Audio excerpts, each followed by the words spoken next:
G'day everyone and welcome back to my YouTube channel. Today we're going to be doing something a little bit different. I'm going to be talking about a new product. Now the product in question is in relation to rear wheel setups.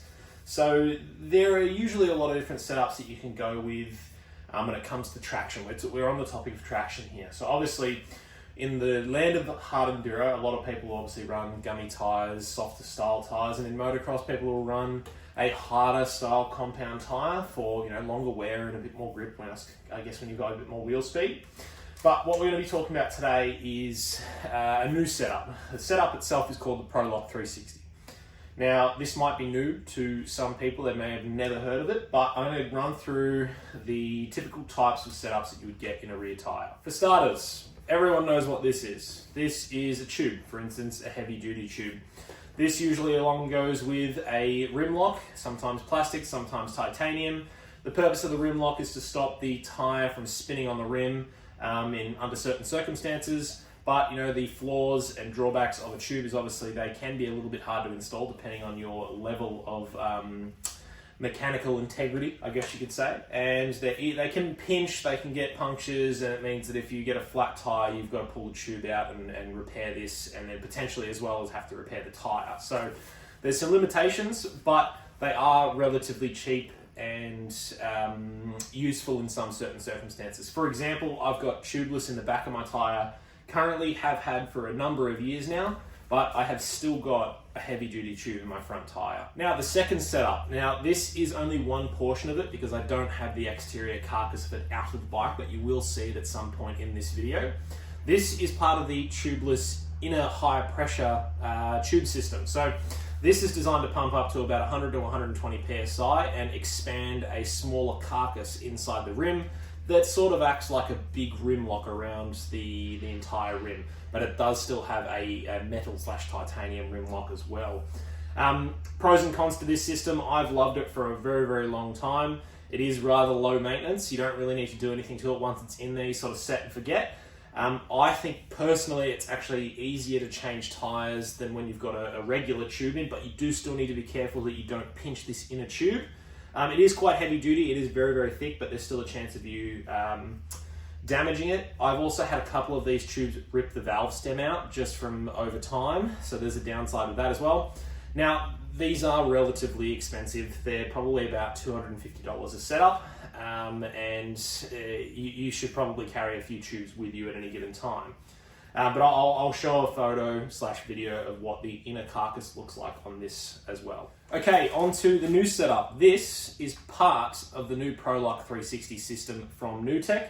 Jeff over at Nuetech in Iowa, USA, I reached out to him and saw that he had a product that I was really interested in, so I sent him an email, and he was nice enough to send me a set out to make a video on and help him with pre-development testing. Now this product is not available as of yet. I've heard rumors that it may potentially be available towards the end of this year, 2025, but who knows. For Jeff, this is a big passion project. He really likes making stuff for the enduro scene and the wider community of dirt bikes. Anyway, so what this is designed to do, I've got a bit of a dummy 19-inch rim here from my old KTM SXF. This isn't going to fit perfectly because this is for an 18-inch rim and this is a 19-inch rim. But the premise of it is, think of this as like a big rim lock. Now there are 9 of these that are going to go inside the rim at any given time. So I'm just going to go ahead and find a hole here. So you can probably see that obviously where all the spokes are. But in certain spots, like this one just here, that's where the valve stem or the rim lock would go.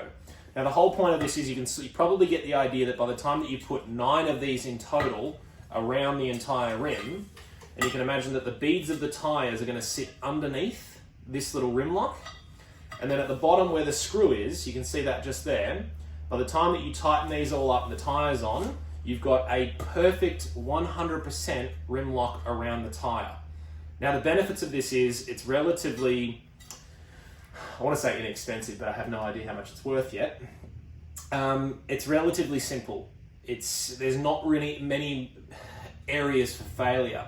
And when you're changing a tyre, if you just so happen to get your little tyre valve, your tyre lever hooked on this, it's not really going to make that big of a difference. You know, it's pretty durable from what I'm looking at here, and these rubbers literally just pull off.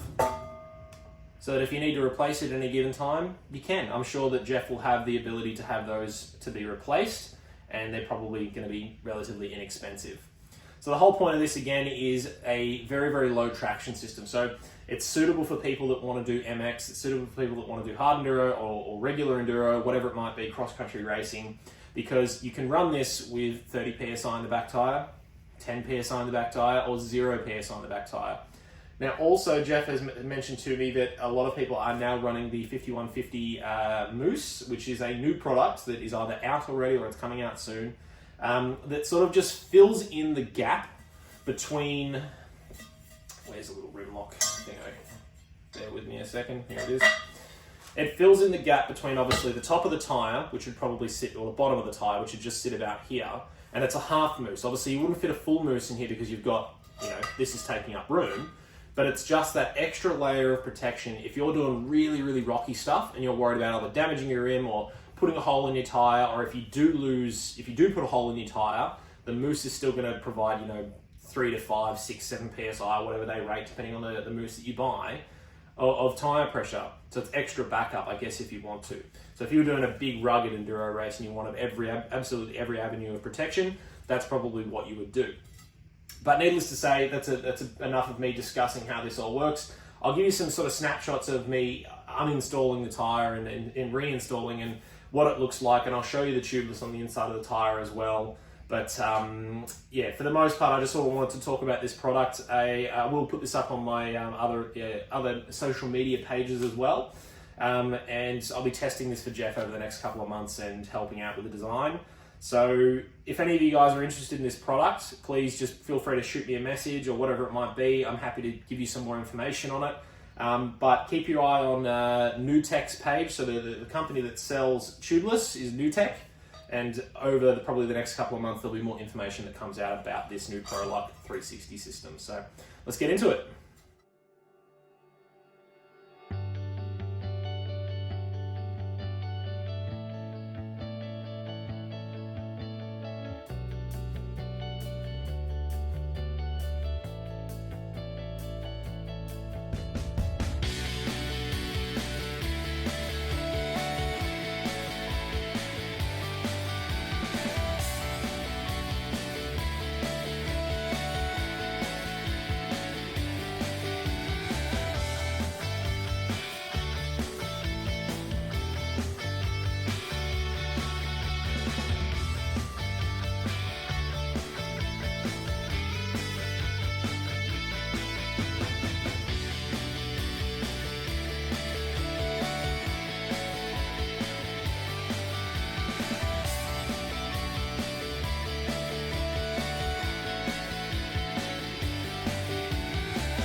So as I mentioned before, this is the tubeless setup. So you've obviously got a high pressure tube that's inside of this carcass, and the whole point of it is once it pumps up, it pinches to the side of the rim and pinches the beads of the tire against the side of the rim. So you have basically a 100% rim lock, an air rim lock around the entire tire and rim, and obviously there's that little metal rim lock there just in case as well.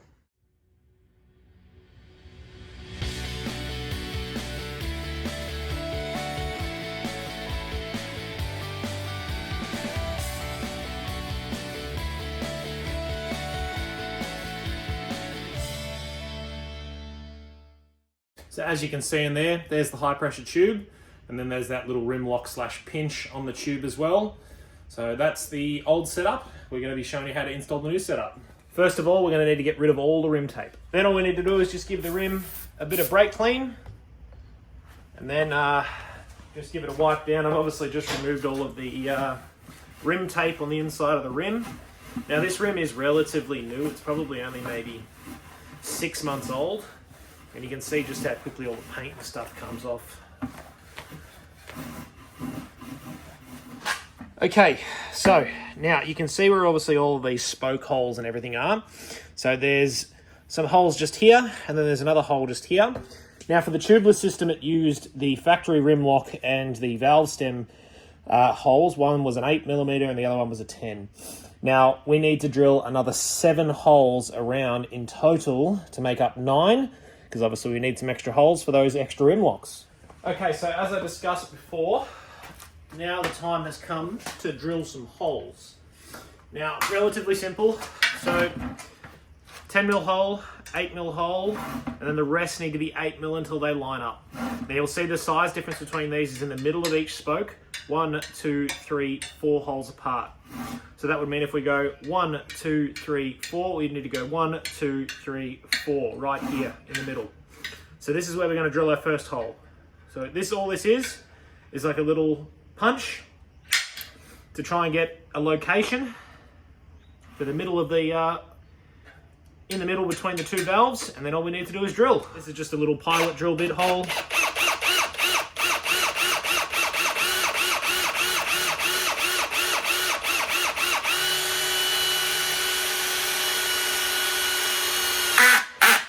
Whoop, the drill didn't like it.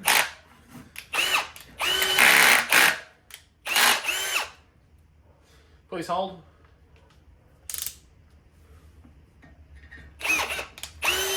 There we go. Now that we've done that, all we need to do is take an 8mm drill bit and just finish the hole off. I'm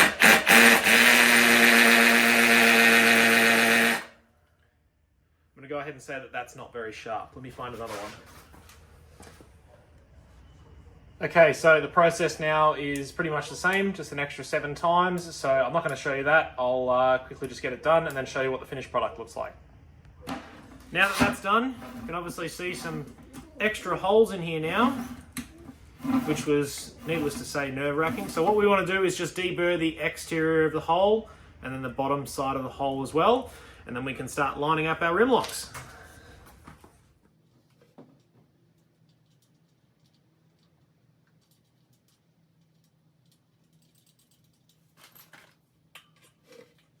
Okay, so the next step that we're going to go with is lubing up the Prolock system as well as the tyre. Now, there are multiple different ways to skin the cat. I'm going to use some of this Pro 1 penetrating lubricant.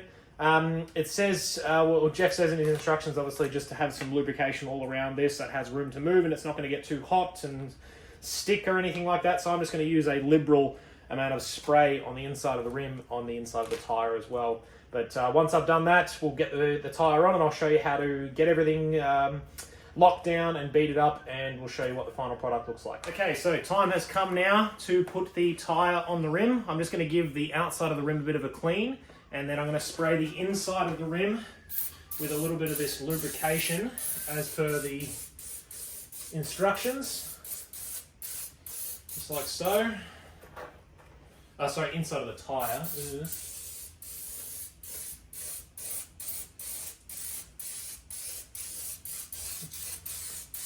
Now look, this may or may not be essential, but it says to do it in the instructions, so I'm going to do it.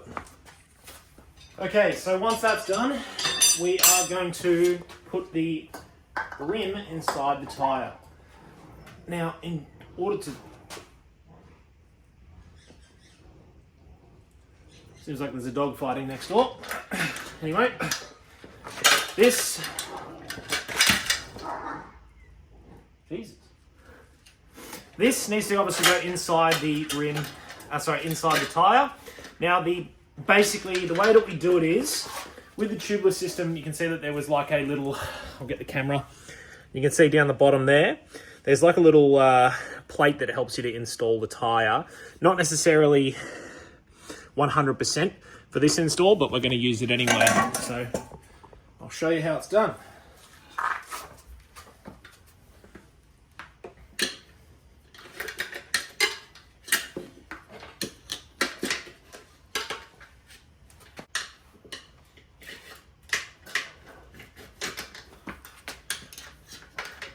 Just like that, and then the rim slides in just like so. Now there's no real special process to putting this tyre back on the rim. It's the same as what it would be with tubeless or a normal tube. Moose would probably be a little bit more of a struggle, but I'll film it in fast pace and you can see me putting it back on the rim. It's not too hard.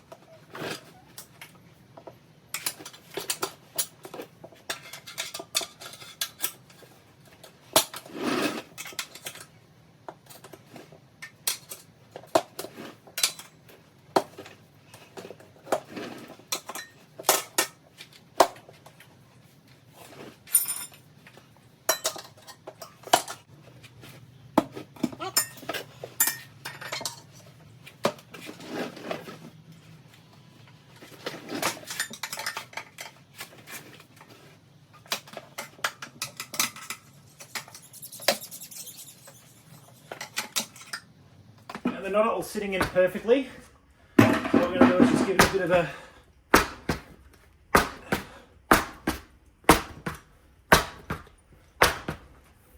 Okay, so once it's on, some sides are a little more uneven than others, but all you need to do is just tighten them down in a specific sequence, moving around the rim. Once it's done, I'll show you the final product. Okay, so here is the final product. You can see those little, there's a valve stem there, and then there's like little nutsert stem thingos around the entire rim. Now, I wouldn't say it was the most straightforward process. Getting everything lined up can be a little bit tedious, but for the first time doing it, it wasn't too bad. Certainly easier than doing tubeless, I can tell you that for free, or a moose, or even a tube, honestly. Just getting everything lined up now. I've got it pumped up at 30 PSI as per Jeff's instructions, and I've tightened everything down to, we'll call it 8 Newton meters, but I don't have a torque wrench that goes down that far, so I sort of just eyeballed it. And there was some leaks to start with, and then in the instructions it just says to keep tightening until the air leaks go away, and they literally just did. Like, as you continue to tighten them down, you'd hear the air coming out of the tire, and then it just went away. So it's got about 30 PSI in there at the moment. I'll leave this overnight, and hopefully none of it's come out, but I plan to run between sort of 4 to 6 PSI most times with this sort of setup. But I'll show you what it looks like back on the bike with the little red covers on the stems to see what the final product looks like. But other than that, that has been the Prolock's 360 system. And there we have it, ladies and gentlemen. Prolock system is completely installed. There's our air valve just there. The rest of the red ones are all those little stems going around the rim. I've tightened everything up. It's got 30 PSI in at the moment. All's holding, no leaks. So we'll check it overnight, and fingers crossed for the first ride that everything goes well. But once again, big thanks to Jeff over at Nuetech. Obviously, this wouldn't be possible without him. Thank you very much for sending me this out, and I'll look forward to giving you some feedback. Cheers, guys, and we'll see you in the next one. Cheers.